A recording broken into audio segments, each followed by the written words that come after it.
para camat dan ramil, para kapolsek, ketua atau tokoh agama, tokoh masyarakat, tokoh adat, para babinsa, babin kamtibmas, reja, tamu, dan seluruh hadirin yang berbahagia. Terpeliharanya Harkam Tikmas merupakan salah satu tugas pokok Polri, terlebihnya bergulirnya reformasi terhadap timbulnya tuntutan dan harapan masyarakat terhadap Polri, yaitu terwujudnya postur Polri yang dapat berperan sebagai pelindung, pengayom, dan pelayan masyarakat, serta sebagai aparat penegak hukum yang menjunjung tinggi hukum dan keadilan, demokratisasi dan hak asasi manusia. Sejalan dengan bergulirnya reformasi tersebut, maka Polri harus dapat melakukan perubahan, baik struktural, instrumental, dan kultural, sebagaimana diamanatkan oleh Undang-Undang Nomor 2 Tahun 2002 tentang Kepolisian Negara Republik Indonesia, yang menyatakan tugas pokok dan fungsi peran Polri adalah memelihara Kamtibmas, penegakan hukum, pelayanan, perlindungan, dan pengayoman kepada masyarakat, merupakan lembaga yang dikedepankan dalam rangka menciptakan keamanan dan ketertiban masyarakat.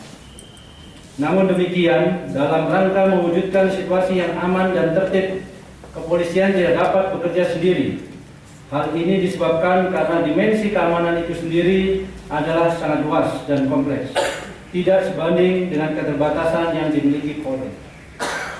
Hadirin yang saya hormati, melalui strategi Polmas, pemolisian masyarakat sebagai implementasi pemolisian proaktif yang menekankan kemitraan yang sejajar antara polisi dan masyarakat dalam upaya pencegahan dan penangkalan kejahatan, pemecahan masalah sosial yang berpotensi menimbulkan gangguan Kamtibmas dalam rangka meningkatkan kepatuhan hukum dan kualitas hidup masyarakat. Polri menyadari akan keanekaragaman adat, budaya, kebiasaan, bahkan aturan-aturan atau norma yang berlaku, sebagaimana yang diberlakukan kanun di seluruh Nangro Aceh Darussalam.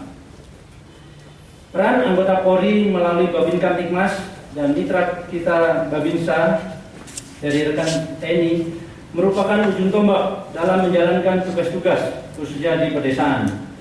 Harus bisa memahami tuntutan masyarakat yang berkembang di lingkungan tempat tinggalnya dalam menyelesaikan permasalahan konflik sosial yang berkembang di masyarakat. Demikian arahan saya. Kiranya mohon maaf apabila ada yang kurang berkenan.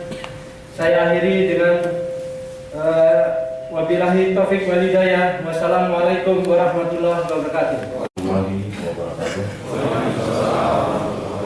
Alhamdulillahirrahmanirrahim. Assalatu wassalamu ala asyrafil anbiya'i wal mursalin wa ala alihi wa sahbihi ajmain. Di sini kami sedikit tentang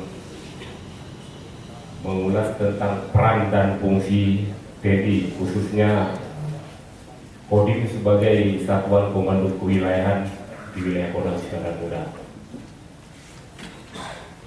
Seperti dalam Undang-Undang Nomor 34 Tahun 2004, salah satunya disebutkan tentang peran dan fungsi TNI. Yang pertama, peran pertama sebagai operasi militer untuk perang, kemudian sebagai operasi militer selain perang.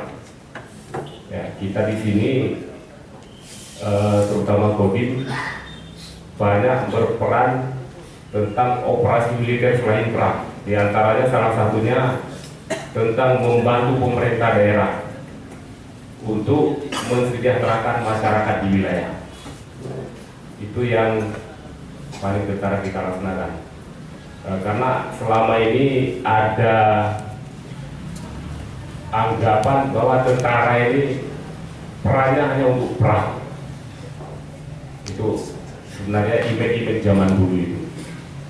Karena sekarang ini kita ada perang teritorial itu sangat dimunculkan di depan.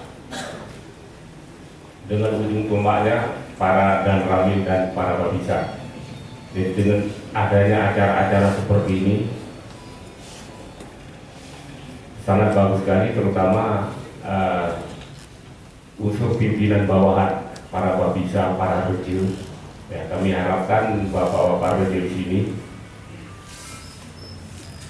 Di situ sebenarnya di tingkat Muspika, Bapak Rejil itu ada juga, tapi namanya belum ini. Di situ ada Bapak Rejil, ada Babisa, ada Babin Kamtimas. Nah, disitulah 3 serangkai, sama dengan kecamatan Muspika, ada Daramil, ada Camat, ada Bapak Kapolsek. Nah, itu 3 serangkai itu sudah paling kuat kalau kita melaksanakan secara bersatu padu, secara sinergitas. Kalau kita jalan sendiri-sendiri, apapun ceritanya nggak bakalan berhasil. Nah, disinilah ajang kita silaturahmi memunculkan permasalahan apa yang ada di wilayah masing-masing kita, terutama kami dari Kodim. Kami mohon Bapak Rejil khususnya, ajaklah anggota kami Babisa itu, apapun kegiatan Bapak, ajaklah anggota kami. Mau gotong royong, mau silaturahmi kemana, ajaklah anggota kami. Kemudian selanjutnya, memang anggota kami terutama Babisa sangat kekurangan. Seperti kita ketahui, contohnya Kecamatan Celala. Nah, di situ Babisa kami satu orang membawahi kadang-kadang ada 7-8 desa, Pak Bupati. Itulah kendala kami di lapangan. Tapi itu tidak menyurutkan niat kami, tekad kami untuk membantu masyarakat. Kami bisa saling memilah, saling membantu tugas, terutama kalau di antara sekian desa itu butuh Daramil atau butuh Babisa, kita bisa memilah-milah tugasnya. Artinya apa? Kalau satu desa bersamaan melaksanakan kegiatan, kita bisa koordinasikan. Karena kita satu Babisa nggak mungkin menguasai dalam satu hari 4-5 desa. Itu kami harapkan terutama Bapak Rejil yang ada di bawah, tolong koordinasikan segala kegiatan yang ada di desa. Sekali-sekali ajak Babisa saya untuk sekarang ini kan ada mengaji ba'da maghrib, ajak sekali-sekali ke menasah atau masjid ngaji bareng. Itu sangat baik sekali. Kemudian selanjutnya istilah kami di PMI, kami ada satu kegiatan yaitu serbuan ter. Nah, serbuan ter ini bukan dalam arti serbuan perang, itu bukan. Serbuan ter artinya melaksanakan suatu kegiatan secara bersama-sama dengan jumlah personil yang banyak. Contohnya gotong royong, yang kita gerakkan seluruh warga masyarakat untuk gotong royong secara bersama-sama dalam jumlah besar. Itu istilahnya serbuan ter dari kami. Itu istilah. Ini saja pengarahan kami. Nanti juga kami ada membawa satu materi tentang wawasan kebangsaan dan implementasi Undang-Undang Nomor 34 Tahun 2004 tentang TNI. Ya, nanti kita akan ulas secara agak mendetail di situ. Lebih dan kurang kami mohon maaf. Kami akhiri. Wabillahi taufiq wal hidayah. Assalamualaikum warahmatullahi wabarakatuh.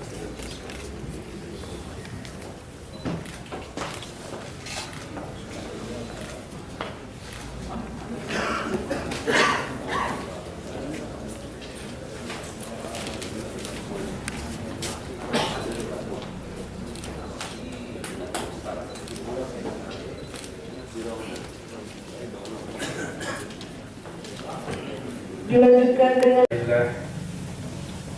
nahmaduhu wa nasta'inuhu wa nastaghfiruh wa na'udzu billahi min syururi anfusina ومن سيئات أعمالنا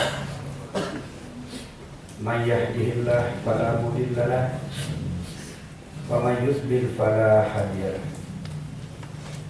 أشهد أن لا إله إلا الله وحده لا شريك له وأشهد أن محمدا عبده ورسوله لا نبي بعده. Segala puji dan syukur bersama-sama kita sampaikan kepada Allah Subhanahu wa taala. Selawat dan salam kepada junjungan alam Nabi besar Muhammad sallallahu alaihi wasallam, keluarga dan sahabat-sahabat beliau sekalian. Oleh karena itu, Bapak Kepala Mukim tentu, yang kedua Bapak Rinje dan jajarannya harus memahami tentang hukum adat. Memang terus terang kita rasakan bahwa para Rinje kita belum sebelumnya memahami hukum adat, sehingga di dalam memecahkan persoalan kadangkala ada keraguan-keraguan. Karena ragu, naikkan ke Pak Polisi. Nah, sekarang jangan ragu-ragu lagi. Pak Polisinya ada memberikan dukungan dari Babin Kamtibmas, bahkan dari Babinsa juga mendukung. Pak Reja dan perangkatnya selesaikan secara hukum adat. Ada 18 urusan itu. Antara lain perselisihan di dalam rumah tangga. Istri dengan suami ada perselisihan. Tidak usahlah sampai ke Pak Kapolsek. Usahakan dulu dicampur. Ada perselisihan antara anak dengan orang tua. Ada perselisihan antar tetangga. Ada perselisihan di pasar yang sama-sama jualan, ada perselisihan. Ada perselisihan di dalam laut tawar yang sama-sama nelayan. Ada pembakaran hutan yang skala kecil, mungkin bersih-bersih kebun terbakar hutan sekitarnya, tapi kecil, itu bisa diselesaikan secara faraid bisa. Jadi kalau itu bisa diselesaikan, insya Allah di tingkat lebih atas tidak terlalu lagi tertumpuk. Kalaupun yang naik ke atas tentu yang memang betul-betul tidak bisa diselesaikan di tingkat kampung melalui hukum adat. Tapi tentu Bapak sekalian, di dalam proses penyelesaian hukum adat ini jangan sampai ada yang tertekan. Nah, makanya salah satu tugas penting kita, tentu Pak Mukim terutama Pak Rinje berikutnya, adalah membakukan hukum adat itu. Jadi kalau terjadi kasus yang sama di kemudian hari, harus perlakuannya sama. Jangan hari ini penyelesaian hukum adat dengan pola A, besok terjadi kasus yang sama orang lain dengan perlakuan B, itu jangan. Memang adat ini, hukum adat itu bisa jadi bervariasi kecil. Ada antara kecamatan Dingo bisa jadi berbeda sedikit dengan kecamatan Bekasi. Tapi berlakukanlah sesuai dengan tempat masing-masing. Penyelesaian hukum adat di Aceh Tengah berbeda dengan penyelesaian adat di Pidi, walaupun kanunnya satu. Bervariasi itu dimungkinkan. Tapi itu harus dilakukan. Jadi Pak Kepala Mukim tolong ini, karena hukum adat ini lama-lama bisa terkikis karena hanya diturunkan dari lisan ke lisan. Takut kita suatu saat terjadi variasi yang terlalu berbeda antara satu tempat atau satu kasus dengan kasus yang lain, tapi dalam hal yang sama. Jadi tolong ini bersama-sama dibantu oleh Bapak Muspika.